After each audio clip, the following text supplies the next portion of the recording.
my name is Brittany Mounce. My student ID number is 3296592. This is VTHT 2439, section 31420, fall 2020 semester. I'm going to demonstrate a heart and lung auscultation on a dog. So you'll want your patient in a standing or sitting position. You'll place the diaphragm of your stethoscope into the ventral axillary area, which is just caudal to where the elbow would meet the chest. And you're going to listen for 1 minute, assessing the pulmonary, aortic, and mitral valves.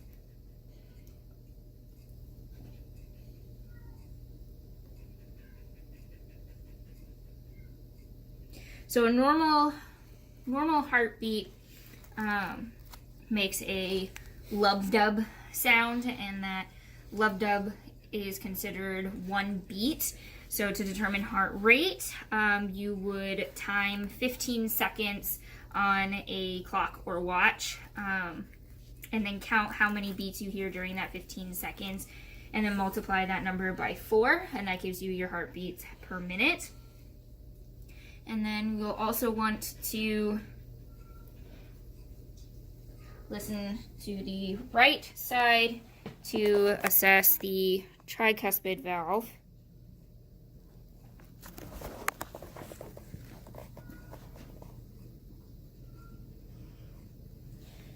So normal heart rhythm that you may hear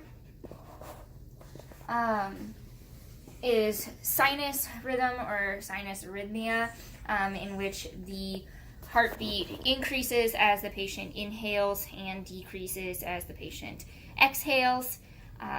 Abnormal rhythm that you may hear would be a murmur, which is a whooshing sound between the lub-dub sounds, so it would sound like lub-whoosh-dub.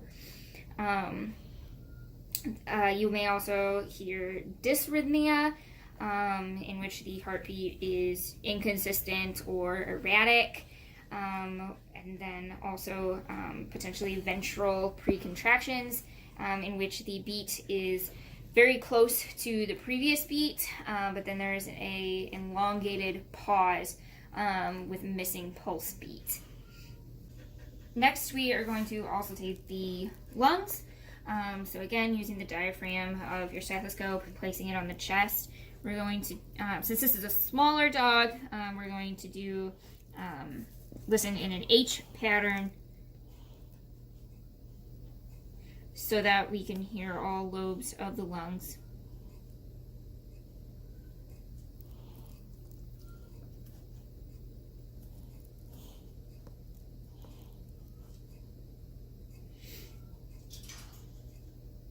And you'll listen to both sides.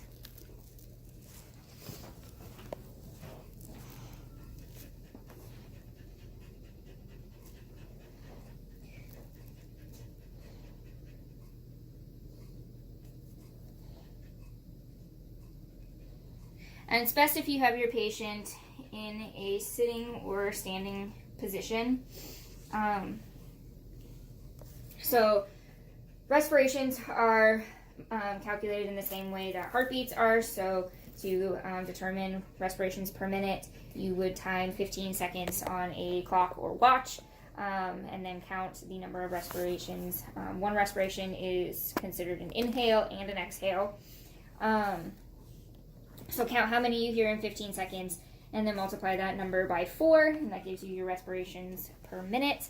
Normal lung sounds are effortless, clear, and they sound effortless and clear bilaterally. Abnormal lung sounds that you may hear that we would want to make our DVM aware of would be stridor, which are high-pitched wheezes. This can be indicative of an upper airway obstruction. You'll hear that on inhalation. Another abnormal sound may be rails or crackles. So popping or crackling noises could be indicative of fluid accumulation. and you'll hear that on expiration. And then another abnormal sound may be rasps, which are high or low pitched whistling sounds, which can be indicative of an obstruction. And then stertor, which is a low pitched snoring, which could be indicative of tissue or secretion blockage. And you'll hear that on inspiration. And then if we hear no sounds, that is indicative of a collapsed lung, pneumothorax, or pleural effusion. I'm going to demonstrate how to use a restraint pole. So if possible, you always want to approach the dog from behind. You want to place the loop over their head and then tighten at the base of the skull. Anytime the patient twists or moves, it's going to tighten that loop. So if they twist, you want to loosen it immediately. So you loosen that by twisting the pole.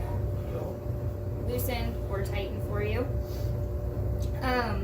And you always want to direct and control the animal, again, by standing behind them.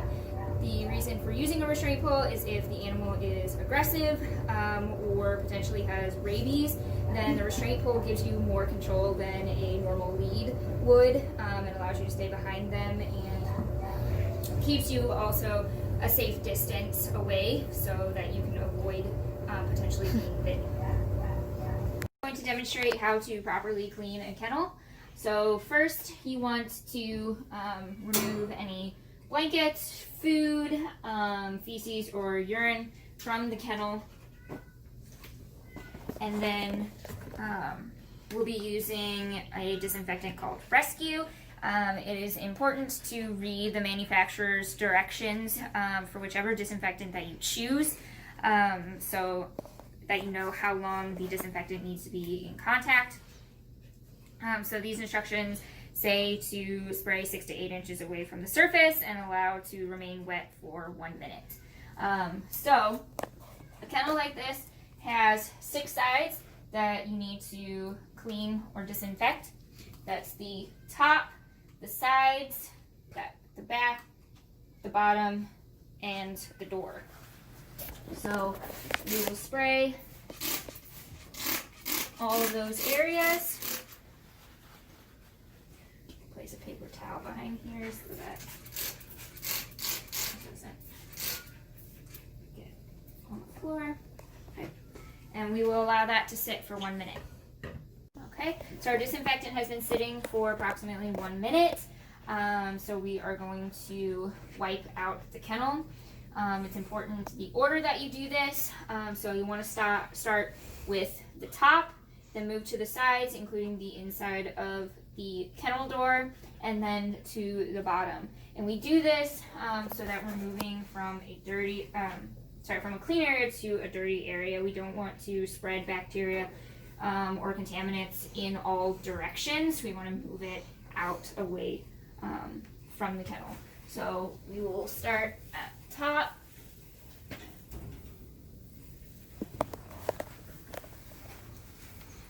And then move down to the sides. Again, keeping the direction moving down, and including the inside of the kennel door. And then wiping from back of the kennel to the front.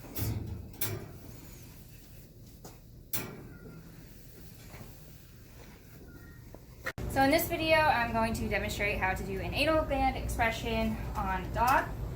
So first, we want to have our patient in a standing position.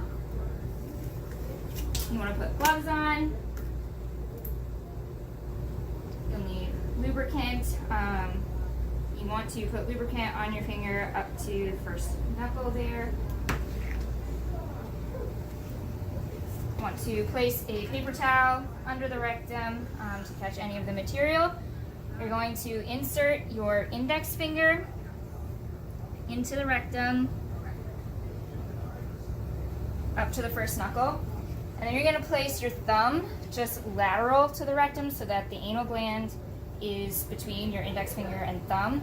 And you're going to gently squeeze from the back of the gland forward to express the material.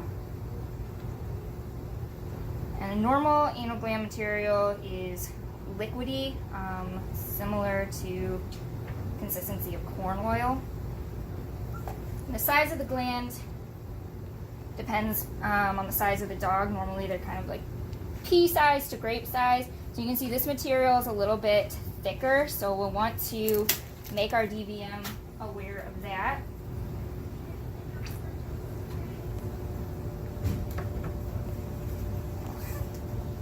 And then we'll do the other side.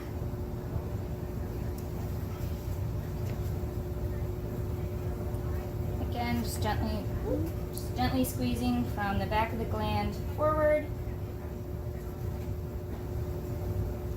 Okay, and again, that's a pretty thick material, not very liquidy. So both sides expressed fairly easily, but the material was thicker, so we'll make note of that on her chart. And then you'll want to clean the area.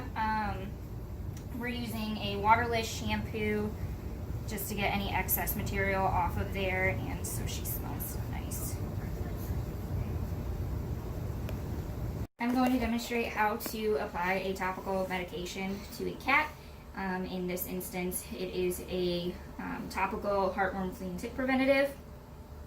So typically with a topical flea preventative, you would place it between the shoulder blades. However, with a cat, you want to make sure to do it a little bit higher up on the neck because cats are very flexible, and you want to make sure that they cannot lick it off. So we're going to split the hair as best we can.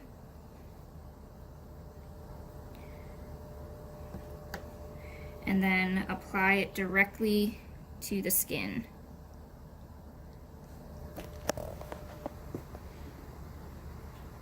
In this video, I'm going to show you how to clean and medicate ears on a dog.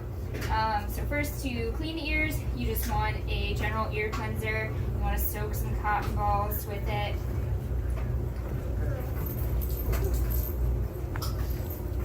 And then you want to hold the pinna of the ear firmly so that they can't shake their head. You're going to place the cotton ball inside the ear canal and massage to break up any of the debris and move it upward. And then you're going to take the cotton ball, scoop upward to bring the debris out. And you want to do that until you don't get any more debris coming out. Massage again.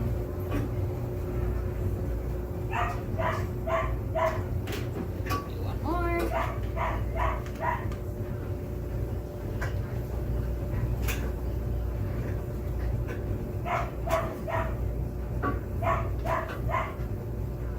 Okay. And then you want to wait about 20 minutes before applying the medication. So it's been about 20 minutes. We're going to medicate the ears now. So to apply the medication, you're just going to fill the ear canal, again holding the pinna securely so that they can't shake their head, and then massaging the medication so that it fills the ear canal. And then depending on if the ear infection is unilateral or bilateral, you would repeat the same process for cleaning and medicating on the other ear. So in this video, I'm going to demonstrate how to clean and medicate ears on a feline. So first, you want to soak some cotton balls in a general ear cleanser. Then you want to hold the pinna of the ear firmly and then insert the cotton ball into the ear canal. And then gently massage to break up any debris in there and move it upward. Ooh, it's okay. New one. I know, it itches. And then you want to, ooh, it's okay. Then you want to scoop out the debris. I know. You want to repeat that process until there's no more debris coming out on the cotton ball.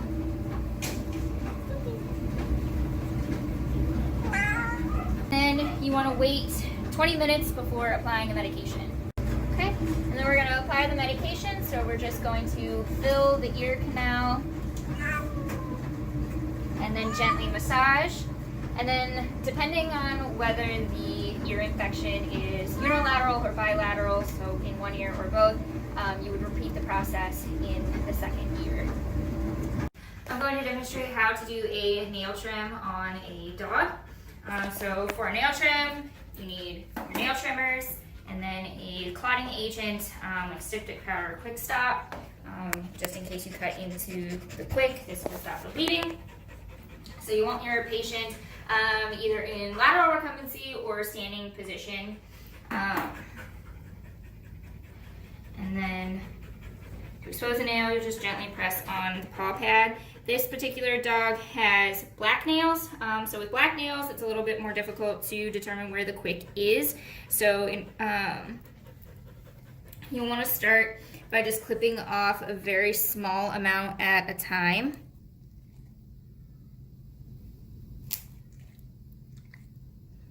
Okay.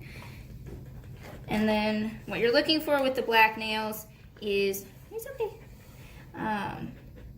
a small black circle in the middle of the nail.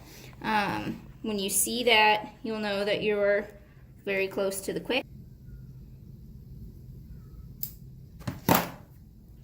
Okay, so you can see here, there's a very small black circle in the middle of the nail. So we don't want to cut any farther than that because just beyond that is going to be the quick. Just in case you do cut into the quick, you can use the styptic powder, just pinching it between your fingers and packing it on the nail to stop any bleeding. Or you can press the patient's nail directly into styptic powder on a paper towel. You never want to stick their nail directly into the canister of styptic powder because that can spread bacteria. So I'm going to demonstrate how to do a nail trim on a cat. I have this patient in a towel restraint, but you can also have someone restraining them in a lateral restraint if necessary. So what you'll need for a nail trim is some nail trimmers of your choice. For cat nails, you can use smaller ones. And then also you'll want a clotting agent like styptic powder quick stop. Pour a little bit onto a paper towel just in case you cut into the quick. You'll have this ready. Okay. So with the towel restraint, we're able to just take one limb out at a time. To expose a cat's nail, you want to gently press on the paw pad and the first knuckle to expose the nail. And you can see here on a cat's nail where the quick is. The quick is this pink area.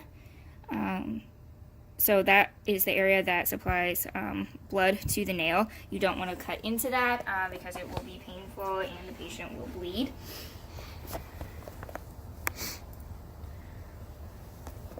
So we're going to expose the nail and just cut off a little bit at a time. Again, stopping before we get to the quick. Should you accidentally cut into the quick, you can use the styptic powder, just pinching a little bit between your fingers and packing it onto the nail like that to stop the bleeding. Or you can press the patient's nail directly onto the powder on the paper towel. You don't want to ever dip a patient's nail directly into the canister because that can spread bacteria. In this video, I'm going to demonstrate how to hand pill a dog. So you'll have your medication, and then you also want a small syringe with water to follow up after administering the medication. So you'll hold your medication between your thumb and index finger. You're going to lift up the top lips, use your middle finger, you're fine. Use your middle finger to open their mouth and push that pill as far back as you can, holding their mouth closed to encourage them to swallow it. Once they've licked their nose, that's a pretty good indicator that they have swallowed it. But you'll want to follow up with a small bit of water, just inserting that between the premolars. It's okay. See, and then giving that small bit of water ensures that the pill will not get lodged in the esophagus and encourages them to swallow. To demonstrate how to pill a cat, so you'll need your medication. You can use a pillar rather than hand pilling, and then you also want a syringe with water to follow up after administering the medication. So to pill cat, you're going to place your medication at the tip of the pillar, and then you're going to hold your patient at the zygomatic arch, lifting the head slightly upwards. You're going to place the pillar into their mouth. You want to make sure not to push it too far back, that can damage cartilage, but just far enough to get it. And then hold their mouth closed and rub their throat to encourage swallowing.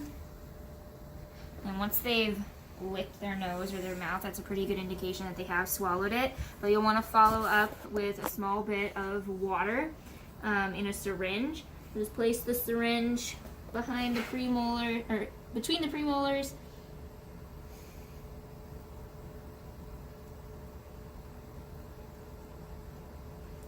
And this just ensures that the medication will not get lodged in the esophagus and also encourages them to swallow.